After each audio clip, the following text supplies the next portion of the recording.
समझ रहे हैं वो ढोंगी है, कंप्लीट ढोंगी है। और इसको मैं प्रूव कर सकता हूं कि ढोंगी कैसे है। सन्यासी किसको कहते हैं? मैं हिंदू धर्म पे बहस करने के लिए तैयार हूं। बुलाइए किसी भी आरएसएस के प्रकांड पंडित को, मैं उससे बहस करना चाहता हूं,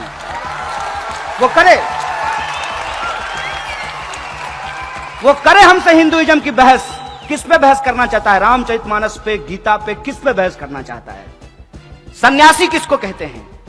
सन्यासी कहते हैं जो गृहस्थ धर्म को त्याग देता है, उसको सन्यासी कहते हैं ना।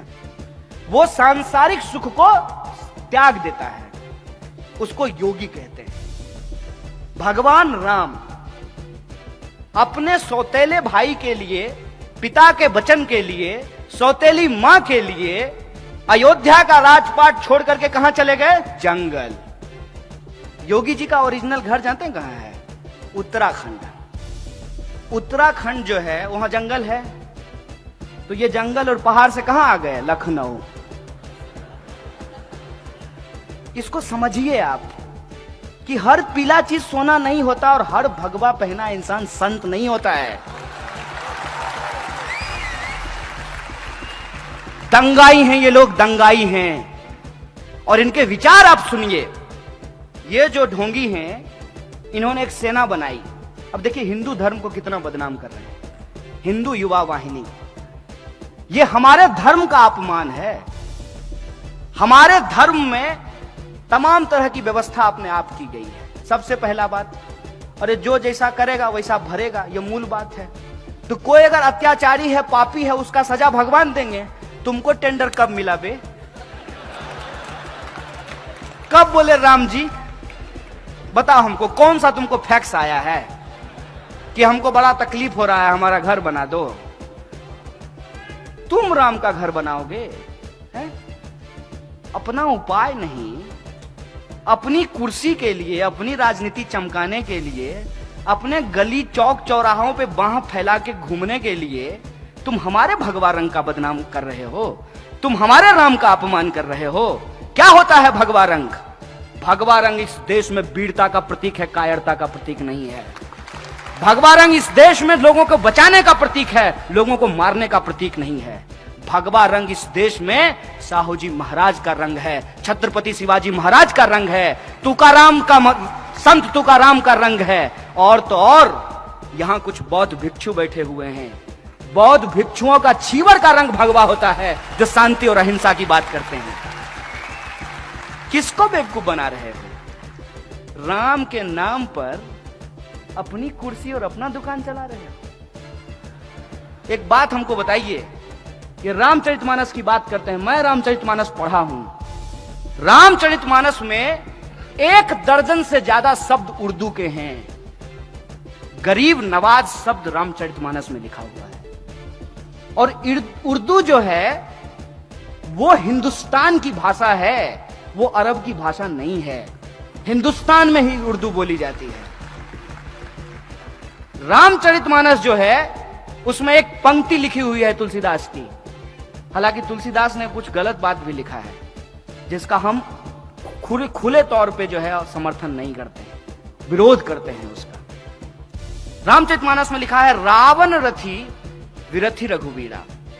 रावण रथ पर है और भगवान श्री राम पैदल चल रहे हैं। अभी बंगाल के हाई कोर्ट से रथ यात्रा निकालने का परमिशन किसको मिला है? राम जी को कि रावण जी को? तो सोचिए ना, अपने तर्क का इस्तेमाल कीजिए ना।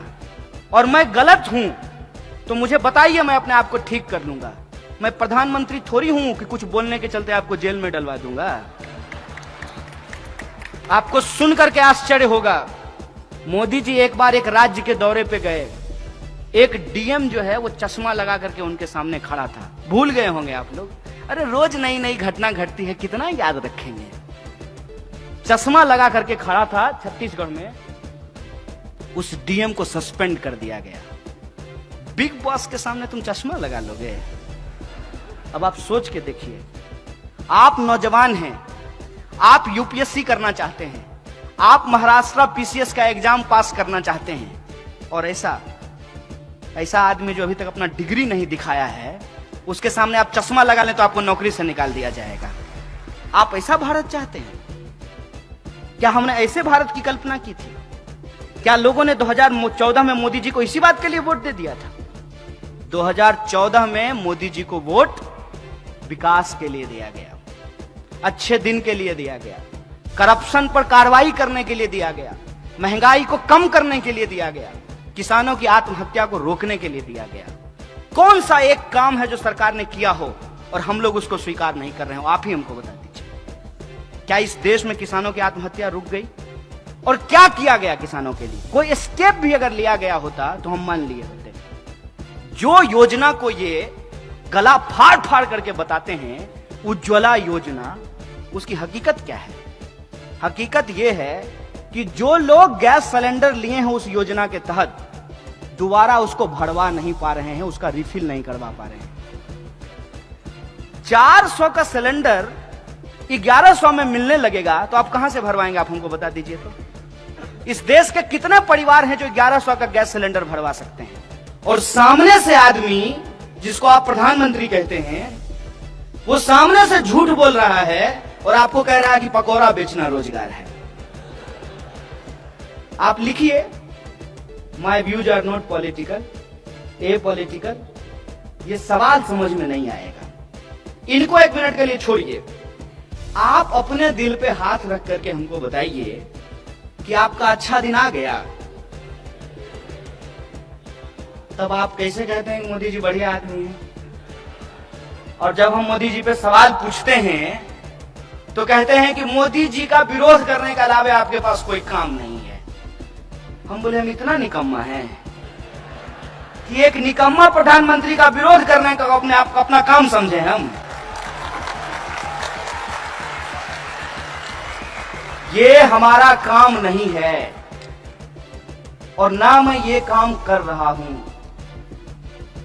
हम लोगों को एक बात समझनी होगी कि हमारे इर्द गिर्द जो चीजें हो रही हैं वो अपने आप नहीं हो रहा है, उसके पीछे एक कारण है। हर कारण का एक परिणाम होता है, हर परिणाम का एक कारण होता है। उस बात को जब आप समझेंगे तो आप भी मेरी तरह परेशान हो जाएंगे। आपको सोच सोच करके आश्चर्य लगेगा कि इस देश में हो क्या रहा है और क्यों हो रहा है। जब आप इस बात पे विचार करेंगे कि इस देश में संविधान खतरे में कैसे है, तो आपको ये सच चारों तरफ दिखने लगेगा। और मैं साधारण उदाहरण से आपको एक बात बता देता हूं।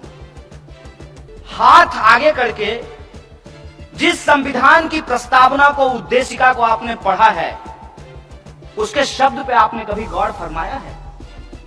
उसके शब्द क्या कहते हैं? उसके शब्द कहते हैं हम भारत के लोग। समाज में क्या होता है?